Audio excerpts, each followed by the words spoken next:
नमस्कार बंधुरा रान्नार आनंद चैनेले आपनादेर सबाइके स्वागत जानाई। आज आमी बानाबो दुर्दान्त स्वादेर एकटी परोटा। एटा बाड़ीते अवश्यई बानान, देखबेन बाच्चा थेके बड़ो सकले भीषण तो पछंद करबेई। आर एटाके किन्तु आपनाके बारबार बानाते बोलबे एई परोटाटा।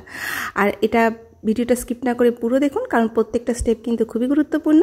আর বাড়িতে বানানোর পর জানান যে বাড়িতে ঠিক কারা কারা পছন্দ করলো না, এটা আমাকে কমেন্টে জানান, কারণ এটা খেতে কিন্তু সকলের ভীষণ পছন্দ হবে।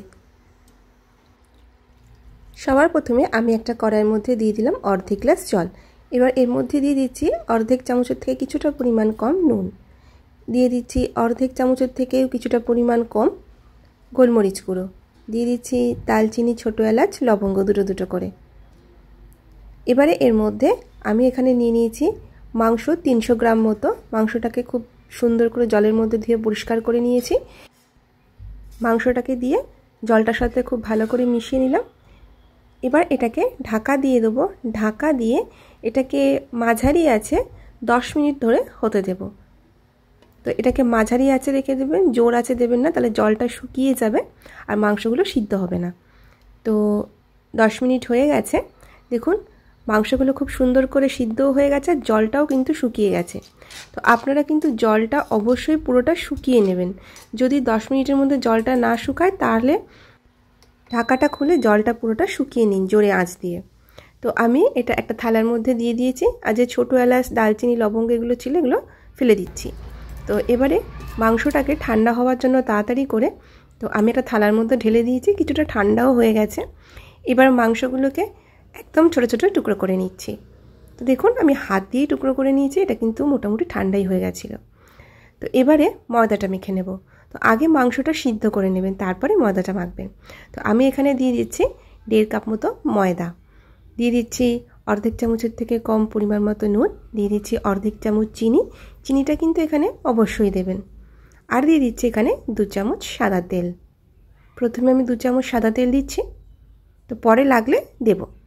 তো এবারে তেলটার সাথে সমস্ত কিছু ময়দার সাথে ভালো করে মিশিয়ে নিচ্ছি। খুব ভালো করে কিন্তু তেলটা ময়দার সাথে মিশিয়ে নেবেন, যাতে ময়দার প্রত্যেকটা মোটামুটি কোনায় কোনায় এরকমভাবে ময়দাটা লেগে থাকে। আর এরকম মুঠো করে দেখবেন, যদি মুঠো হয় হালকা করে প্রেস করার পর তাহলে ভাববেন এটা সুন্দর ময়ম হয়েছে, আর যদি না হয় তাহলে আর 1 চামচ তেল দিয়ে দেবেন।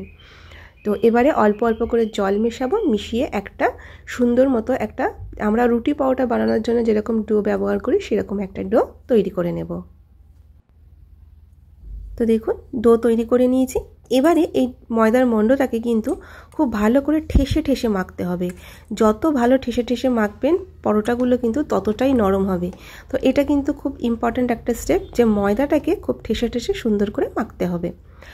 তো খুব ভালো করে এবার মেখে নিয়েছি ঠেসে ঠেসে। এবার ময়দাটার উপরে আমি খুব সামান্য পরিমাণে একটুখানি তেল মাখিয়ে এটাকে ঢাকা দিয়ে 30 মিনিট ধরে রেখে দেব। তো দেখুন আমি একটা সুতির কাপড় নিয়ে নিয়েছি, কাপড়টাকে কিন্তু ভিজিয়ে নিয়েছি। তো কাপড়টাকে অবশ্যই ভিজিয়ে নেবেন, ভিজিয়ে নিয়ে এটাকে 30 মিনিট ধরে ঢাকা দিয়ে রেখে দিতে হবে। তাহলে ওপরে একটা যে আস্তরণ সেটা আর পড়বে না, খুব সুন্দর সেট হয়ে যাবে। যাচ্ছি পরবর্তী স্টেপে।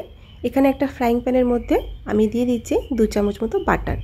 এটা আপনারা সাদা তেলেও করতে পারেন বা সরষের তেলেও করতে পারেন, তবে বাটারটা দিয়ে করবেন, খেতে কিন্তু দুর্দান্ত স্বাদের হবে। তো 2 চামচ বাটার দিয়ে দিলাম। বাটার দেওয়ার পর এখানে 1 চামচ আমি রসুন গ্রেট করে দিয়ে দিলাম। রসুনটা গ্রেট করেই দেবেন, বেটে দেওয়ার দরকার নেই, গ্রেট করে দিলে ভালো হবে স্বাদটা। দিয়ে দিলাম 1 চামচের থেকে একটুখানি কম আদা গ্রেট করে। এবার এটাকে একটুখানি ভেজে নেব বাটারটার মধ্যে। তো এই সময়তে হিটটা মাঝারি রেখে দেবেন। দিয়ে দিলাম কাঁচা লঙ্কা কুচি, এটাকেও এবারে বাটারের মধ্যে একটু ভেজে নেব, যাতে একটা রসুন আর কাঁচা লঙ্কার কাঁচা গন্ধটা চলে যায়। তো এবারে 1 মিনিট ভেজে নেওয়ার পর এর মধ্যে দিয়ে দিচ্ছি পেঁয়াজ কুচি। এখানে আমি 2টো মিডিয়াম সাইজের পেঁয়াজ কুচি করে নিয়েছি। আচ্ছা, পেঁয়াজগুলোকে কিন্তু একদম পাতলা করে কেটে নেবেন। আমার মনে হয় এটা ব্যক্তিগতভাবে যে কাটার উপরেও কিছুটা স্বাদের নির্ভর করে। তো পেঁয়াজগুলোকে পাতলা করে কাটবেন, একটা সুন্দর স্বাদ হবে। তো এবার এটাকে হালকা করে ভেজে নেব মাঝারি আঁচে। তো দেখুন পেঁয়াজটা মাঝারি আঁচে ভাজা হয়ে গেছে। তো এবার একটু নাড়িয়ে নিচ্ছি, পেঁয়াজটা কিন্তু নরমও হয়ে গেছে। এবারে এর মধ্যে আমি মাংসের টুকরোগুলোকে দিয়ে দেব। মাংসের টুকরোগুলোকে দিয়ে মাঝারি আঁচে 2 মিনিট মতো ভেজে নেব। 2 মিনিট মতো মাঝারি আঁচে ভেজে নেবেন। আঁচটা কিন্তু জোরে দেবেন না, তাহলে মাংসগুলো পুড়ে পুড়ে গিয়ে না শক্ত ছিবড়ে মতো হয়ে যাবে। সেই জন্য 2 মিনিট মাঝারি আঁচে এটাকে একটুখানি হালকা করে ভেজে নেবেন, যাতে মাংসের একটা যে গন্ধ সিদ্ধ করা সেটা যাতে না থাকে। এবারে এর মধ্যে দিয়ে দিচ্ছি কিছু মশলা। দিয়ে দিচ্ছি অর্ধেক চামচ ধনের গুঁড়ো, দিয়ে দিচ্ছি অর্ধেক চামচ জিরের গুঁড়ো, অর্ধেক চামচের থেকে একটুখানি কম কাশ্মীরি লাল লঙ্কার গুঁড়ো, দিয়ে দিলাম অর্ধেক চামচের থেকেও কম হলুদ গুঁড়ো। এবার এটাকে মশলাটাকে মাখিয়ে নেব। মশলাটাকে মাখানোর সময়ও কিন্তু আঁচটা মাঝারি রেখে দেবেন, জোরে রাখবেন না, তাহলে পুড়ে যাবে। আজকের রান্নাটা ভালো লাগলে কিন্তু অবশ্যই আমাকে কমেন্টে জানাবেন আপনারা কেমন লাগলো।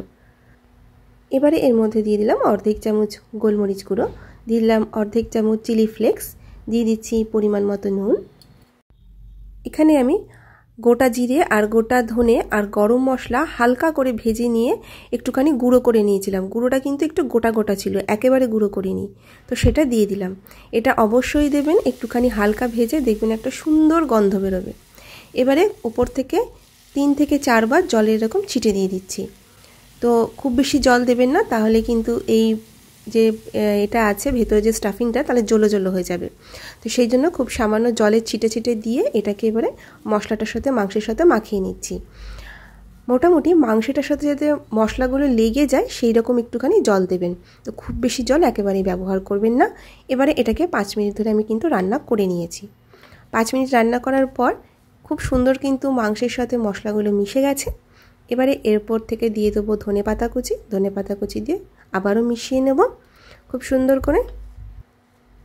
যদি আজকের রান্নাটা আপনাদের ভালো লেগে থাকে তাহলে প্লিজ আমার চ্যানেলটা সাবস্ক্রাইব করে নেবেন। আমি যতটা সম্ভব চেষ্টা করি কম তেল মশলার মধ্যে সুন্দর রান্না করে আপনাদের দেখানো, যাতে বাড়ির সকলে ভীষণ পছন্দ করে। তো যদি সেই জন্য ভালো লাগে তাহলে সাবস্ক্রাইব করে নেবেন আমার চ্যানেলটা। তো দেখুন আমি খুব ভালো করে মিশিয়ে নিয়েছি। আর অবশ্যই কিন্তু এটা একটুখানি চেপে মেশাবেন, যাতে মাংসগুলো আরও একটুখানি মানে ছোট ছোট টুকরো হয়ে যায়। তো সেই জন্য চেপে মেশাবেন। তো হয়ে গেছে, এবার এটাকে একটু ঠান্ডা করে নেব। এবারে এদিকে ময়দাটাও দেখে নিচ্ছি, কারণ এতক্ষণে তো মোটামুটি 30 মিনিটের থেকে একটুখানি কম সময় তো হয়েই গেছে। তো এবারে আবারও ময়দাটাকে একটুখানি ঠেসে মেখে নিচ্ছি। ময়দাটা কিন্তু ভীষণ সুন্দর সেট হয়ে গেছে। তো এবারে আবারও সুন্দর করে একটু করে নিলাম, মেখে নিলাম। এবারে এর থেকে লেচি কেটে নিলাম। তো এখানে 1.5 কাপ মেজারমেন্টের যে কাপটা আছে সেটাতে কিন্তু 5টা হয়েছে লেচি। তো এবারে একটা নিয়ে নিলাম আর 4টে কিন্তু ঢেকে রাখলাম। অবশ্যই ঢেকে রাখবেন, নয়তো কিন্তু ওপরে একটা আস্তরণ পড়ে যাবে, তখন কিন্তু একটু অন্যরকম হয়ে যাবে। তো এবার অল্প একটু ময়দার ছিটা দিয়ে এটাকে বেলে নেব। তো প্রথমে একটু ছোট করে বেলে নেব, যাতে স্টাফিংটা সুন্দর করে ভরতে পারি। তো স্টাফিংটা ভরার জন্য এরকম একটুভাবে বেলে নেবেন। তো বেলে নিলে কি চট করেই বেরোয় না, সুন্দরভাবে এটা সেট হয়ে যায়। তো একটু বেলে নিলাম আর 1 চামচের থেকে একটু বেশি করে এটা কিন্তু ভরে স্টাফিংটা ভেতরে মাংসে দিয়ে দিলাম। দিয়ে এবারে মুখটাকে খুব ভালো করে বন্ধ করে দেব। মুখটাকে খুব ভালো করে বন্ধ করে দেবেন, নয়তো বেলার সময়তে কিন্তু বেরিয়ে যাবে। তো আমি যেভাবে দেখালাম সেইভাবে করবেন, একদমই বেরোবে না। ভাজার সময়তেও কিন্তু একদমই বেরোবে না। দেখুন এরকমভাবে মুখটা চেপে ঘুরিয়ে ওপরের অংশটাকে চেপে দেবেন। যদি ভালো লেগে থাকে প্লিজ একটা শেয়ার করে দেবেন, যাতে সকলে এরকম সুন্দর পরোটা বানাতে পারে। আর আপনি কিন্তু কমেন্টে অবশ্যই জানাবেন বাড়িতে তৈরি করার পর কেমন লাগলো। অবশ্যই বানাবেন বাড়িতে একবার, দেখবেন ভীষণ ভালো লাগবে। এবার এটাকে বেলে নেব। অল্প একটু ময়দা ছড়িয়ে দিলাম। আচ্ছা, এটা বেলার সময় কিন্তু খুব বেশি ময়দার ব্যবহার করবেন না, তাহলে একটা স্বাদটা অন্যরকম হবে। তো যতটা সম্ভব কম ময়দার মধ্যে এটাকে বেলে নেবেন। তো অল্প করে ময়দা দিয়ে আমি বেলে নিচ্ছি। তো যদি দেখেন একটা সাইড ফেটে বেরোচ্ছে, তো এটাকে উল্টিয়ে দেবেন, দিয়ে পাতলা করে সুন্দর করে বেলে নেবেন।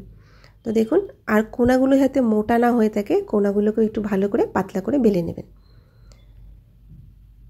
তো এটা দেখবেন এরকমভাবে, যেরকমভাবে আমি বললাম সেরকমভাবে করবেন, একটুও বেরোবে না। তো এবারে আমি একটু সুন্দর দেখার জন্য ওপরে কাঁটা চামচ দিয়ে একটু ফুটো করে দিচ্ছি। এটা কিন্তু আর কিছুই না, এটা দেখতে সুন্দরের জন্য করলাম, এটা আপনাদের করতে হবে না, চাইলে করতেও পারেন। একটু ফুটো করে দিলাম। এবার এটাকে ভেজে নেব। তো এবারে আমি আগে থেকেই একটা ফ্রাইং প্যান গরম করার জন্য রেখে দিয়েছিলাম। তো এবারে এটাকে দিয়ে দিলাম, দিয়ে এবারে একটা পিঠ খুব ভালো করে ভেজে নেব। একটা পিঠ ভাজা হয়ে গেছে, এবার এটাকে উল্টিয়ে দেব।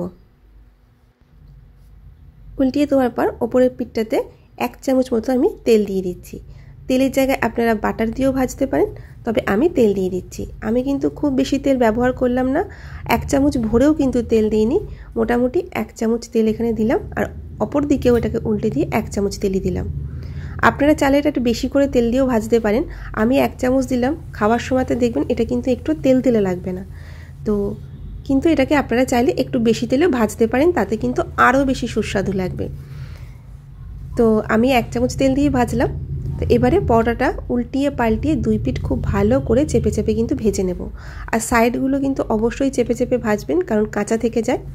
তো খুব ভালো করে ঘুরিয়ে ফিরিয়ে মাঝারি আঁচে ভাজবেন অবশ্যই, নয়তো কিন্তু জোরে দিলে পুড়ে যাবে, সেই জন্য মাঝারি আঁচে ভেজে নেবেন। তো দেখুন ভাজা হয়ে গেছে, এবার আমি তুলে নিচ্ছি। আর সমস্ত পরোটাগুলোকে এইভাবে বেলে বেলে আমি কিন্তু 1 চামচ তেল দিয়ে দিয়ে ভেজে নেব।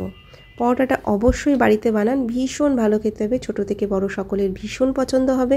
দেখবেন একবার বানালে বাড়িতে আবার বানানোর রিকোয়েস্ট আসবে আপনার কাছে। তো দেখুন দেখাচ্ছি কতটা নরম হয়েছে, আর ভেতরে কিন্তু স্টাফিংটাও একেবারে ভর্তি হয়ে গেছে। যদি রান্নাটা ভালো লেগে থাকে প্লিজ চ্যানেলটা সাবস্ক্রাইব করে নেবেন। তো আমি একটু উপর থেকে বাটার দিয়ে দিলাম। এবারে আপনাদের ছিঁড়ে দেখাচ্ছি কতটা নরম হয়েছে, আর ভেতরে স্টাফিংটা কি সুন্দর হয়েছে। খেতে কিন্তু দুর্দান্ত হয়েছে। প্লিজ আপনারা বাড়িতে একবার বানাবেন, আর যদি ভালো লেগে থাকে কমেন্টে আমাকে অবশ্যই জানাবেন। আপনাদের একটা কমেন্ট কিন্তু আমাকে রান্না করার অনেকটা উৎসাহ যোগায়, তো দয়া করে একটা কমেন্ট করবেন। তো দেখুন কি সুন্দর ভেতরটা স্টাফিংটা হয়েছে, খেতে কিন্তু দুর্দান্ত হয়েছে। যদি ভালো লেগে থাকে প্লিজ লাইক শেয়ার কমেন্ট করবেন। আর সকলকে ধন্যবাদ আমার এই রেসিপিটা পুরো দেখার জন্য। আবার দেখা হচ্ছে আগামী রেসিপিতে।